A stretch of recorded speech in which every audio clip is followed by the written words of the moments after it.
नमस्कारम। आपके अपने चैनल हमारी प्रकृति में सभी का स्वागत है, अभिनंदन है।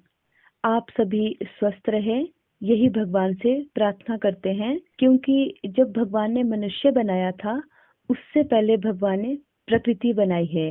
इसलिए प्रकृति ही भगवान है, क्योंकि इसमें उत्पन्न पेड़ पौधे हमें जीवन देते हैं, हमारा पालन पोषण करते हैं। हमें प्रकृति ने सब कुछ दिया है, लेकिन हमें इसका सही तरीके से भोग करना नहीं आता, जिसका नतीजा है हम आए दिन अस्वस्थ रहते हैं। और हमारी अस्वस्थता का जो कारण है वह है प्रकृति को अनदेखा करना। इसलिए जितना हो सके प्रकृति के करीब रहिए, उसे अनदेखा मत करिए।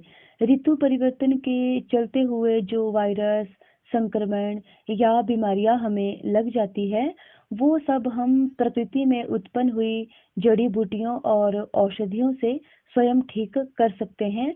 अगर हमें उनके बारे में सही जानकारी है, हम उनका सही से इस्तेमाल करना जानते हैं।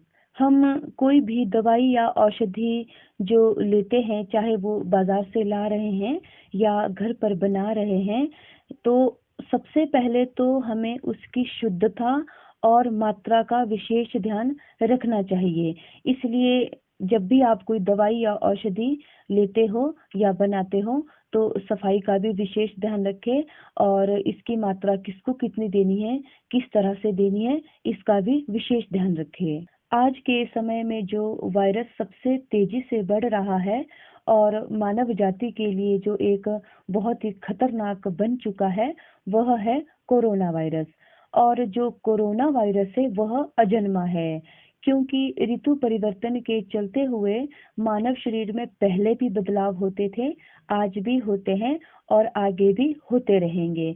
लेकिन इस वायरस से बचने के लिए सबसे पहले तो हमें अपना खान पान, हमें अपना पर्यावरण सही रखना होगा।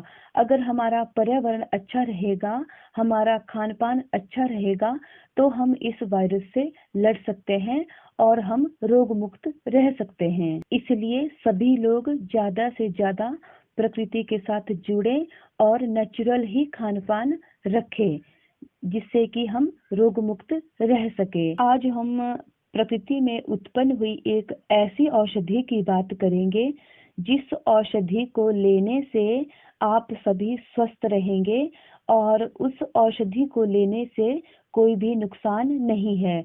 और उस औषधि को कोई भी व्यक्ति ले सकता है, चाहे वो नवजात शिशु है, गर्भवती महिला है, स्तनपान करवाने वाली महिला है, कोई रोगी है, बुजुर्ग है या कोई नौजवान है, किसी भी उम्र का और किसी भी स्थिति का कोई भी व्यक्ति है, सभी व्यक्ति उस औषधि को ले सकते हैं।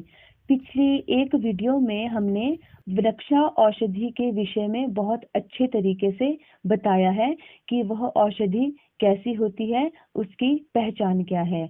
और आज हम उसी औषधि के विषय में चर्चा करेंगे। जिन लोगों को भी सर्दी जुकाम लगा है या जो सभी लोग इस सर्दी जुकाम से बचना चाहते हैं, इस कोरोना जैसी महामारी से बचना चाहते हैं, तो मैं सभी के लिए ये कहूंगी कि वृक्षा औषधि का सेवन सभी लोग करें, चाहे वो स्वस्थ है, चाहे वो रोगी है, कोई भी व्यक्ति है, किसी भी स्थिति का व्यक्ति है, किसी भी बीमारी से पीड़ित व्यक्ति है, सभी वृक्षा औषधि का सेवन जरूर करें। इस औषधि की जो सबसे विशेष बात है वह है कि वृक्षा औषधि की तासीर न ठंडी होती है और ना ही गर्म होती है, इसलिए कोई भी व्यक्ति इसका सेवन आराम से कर सकता है। इसको लेने की विधि इस तरह से है, अगर आपको सर्दी जुकाम है और आप काढ़ा लेना चाहते हो, तो आप इसका काढ़ा भी आराम से बना सकते हैं। सबसे पहले तो आप एक गिलास गर्म पानी कीजिए और उसमें 10 से 15 पंखुड़ियाँ वृक्षा डाल दीजिए और इसको अच्छे से उबालिए। इसमें 7 से 8 पत्ते तुलसी डालिए और 10 से 15 दाने काली मिर्च के पीस के डाल दीजिए और 1 इंच के बराबर अदरक का टुकड़ा लीजिए, उसे पीस लीजिए और इसमें डाल दीजिए और 1 इंच के बराबर ही आप गिलोय का टुकड़ा ले लीजिए, उसे भी आप थोड़ा सा पीस के इसमें डाल दीजिए अगर आपके पास ताजी गिलोय है। अगर आपके पास ताजी गिलोय नहीं है तो आप गिलोय को नहीं भी डाल सकते हैं। अगर आपके पास पाउडर है तो आप पाउडर भी इस्तेमाल कर सकते हैं। इसमें 1 चम्मच आप अजवाइन भी डाल दीजिए और इसमें आप थोड़ा सा गुड़ भी डाल दीजिए। अगर किसी को शुगर है तो गुड़ डालने की आवश्यकता नहीं है, आप गुड़ को नहीं भी डाल सकते हैं। तो इस तरह से जब आप इन सारी चीज़ों को इसमें डालेंगे, साथ में ही इसमें थोड़ी सी मुलट्ठी भी डाल लीजिए, थोड़ी सी डालिए मुलट्ठी भी और इन सबको अच्छे से आप उबालिए। उबालने के बाद जब अच्छे से काढ़ने के बाद जब यह आधा गिलास रह जाए तो इसे हल्का सा ठंडा होने पर छान लीजिए और छानने के बाद जो ये काढ़ा बना है इसको रोगी को दीजिए। लेकिन यह काढ़ा जब भी आप देते हैं तो सोते समय ही देना चाहिए, क्योंकि काढ़े की तासीर जो है वो गर्म होती है और सोते समय ही काढ़ा रोगी को देना चाहिए, जिससे कि वह जल्दी स्वस्थ हो जाए।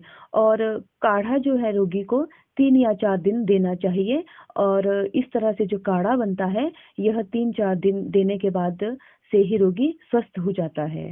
जब भी किसी को सर्दी जुकाम या बुखार हो तो उस समय खाने का भी विशेष परहेज रखना चाहिए। रात्रि के समय में लस्सी, अचार, चावल, दही, खीरा, मूली बिल्कुल भी ना खाएं, क्योंकि ये सभी पदार्थ ऐसे हैं जिनकी तासीर ठंडी होती है और रात्रि के समय में ऐसे कोई भी फल ना खाएं जिनकी तासीर ठंडी रहती है, क्योंकि अगर सर्दी जुकाम बुखार के चलते हुए अगर हम ठंडे फलों को लेते हैं तो उससे क्या होता है कि हमें फेफड़ों में दिक्कत हो जाती है, हमारे फेफड़ों में बलगम बनना शुरू हो जाता है और जब भी हमें खांसी आती है तो हमें छाती में दर्द रहता है।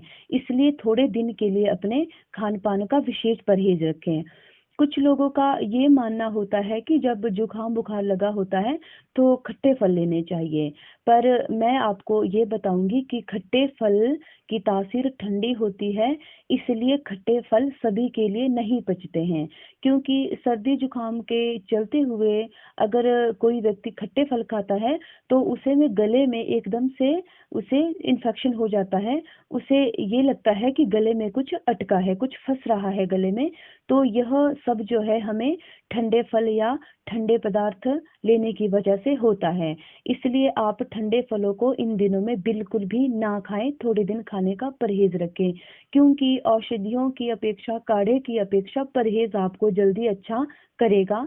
थोड़े दिन आप सिंपल खाना खाइए और अच्छा खाइए ताकि आप जल्दी स्वस्थ हो सके। दूसरा क्या है कि कई लोगों का मानना है कि आंवला खाना चाहिए। आंवला भी आप खा सकते हैं, लेकिन कच्चा आंवला जो होता है वह भी गले को पकड़ता है, क्योंकि उसकी तासीर ठंडी रहती है। इसलिए अगर आपको आंवला खाना है तो आप आंवले के टुकड़े कीजिए और जो आप दाल सब्जी बना रहे हैं उसमें आप उन आंवले के टुकड़ों को डाल दीजिए और उसके बाद आप उसका सेवन कीजिए, क्योंकि आंवला एक ऐसा फल है जिसकी विटामिन कभी भी खत्म नहीं होती है। चाहे आप उसे पीसिए, चाहे सुखाइए, चाहे दाल सब्जी में पकाइए, आप जैसे भी चाहे आंवले का वैसा इस्तेमाल कीजिए, उसकी विटामिन कभी भी खत्म नहीं होती है। जब आपको सर्दी जुकाम होता है, बुखार होता है, तो क्या होता है कि बहुत ज़्यादा दवाइयाँ लेने से, औषधियाँ लेने से या काढ़ा लेने से हमारे पित्त गर्म हो जाते हैं, जिसकी वजह से हमें भूख लगना बंद हो जाता है। तो अगर आपको उन दिनों में भूख नहीं है तो आपको क्या करना है, अनार दाने के कुछ दाने लेने हैं। अनार वो वाला अनार नहीं जो मीठा होता है, अनार वो वाला जो खट्टा होता है, जिसे हम अपनी पहाड़ी भाषा में दाड़ू कहते हैं। दाड़ू भी अनार की ही एक किस्म होती है, लेकिन जो अनार के दाने होते हैं वो मीठे होते हैं और जो दाड़ू के दाने होते हैं वो खट्टे होते हैं। इसलिए जब भी हमें कभी ऐसा लगे कि हमें भूख बंद हो गई है, तो उन दिनों में आप दारू के जो दाने होते हैं उनका मौनी बनाकर भी रोगी को दे सकते हैं। और जो उसका मौनी बनता है वो इस तरह से बनता है, आप एक मुट्ठी अनारदाना ले लीजिए, दारू का जो अनारदाना हमने निकाला है उस अनारदाने को ले लीजिए एक मुट्ठी, और उसे 1 गिलास या 1.5 गिलास में उसे उबाल लीजिए। जब आप उसको उबाल रहे हैं तो उसमें थोड़ी सी काली मिर्च डालिए और थोड़ा सा काला नमक उसमें डाल दीजिए। जब वह अच्छे से कढ़ जाए और थोड़ा सा ठंडा हो जाए तो उसे छान लीजिए और आप रोगी को दे दीजिए।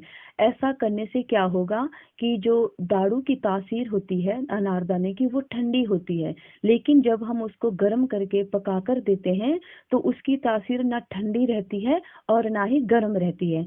इसलिए हम इसको रोगी को आराम से दे सकते हैं। इस मौनी को जब रोगी को दिया जाता है तो उसके कुछ समय के बाद ही यानी कुछ घंटों के बाद ही उसे भूख लगना शुरू हो जाती है और वह एक अच्छा खान पान करके जल्दी स्वस्थ हो जाता है। आशा करते हैं आपको यह जानकारी अच्छी लगी होगी। इस जानकारी को सभी के लिए साझा करें, सभी स्वस्थ रहें, प्रकृति की तरफ सभी बढ़े। एक नई जानकारी के साथ फिर मिलेंगे, तब तक के लिए जय हिंद, जय भारत।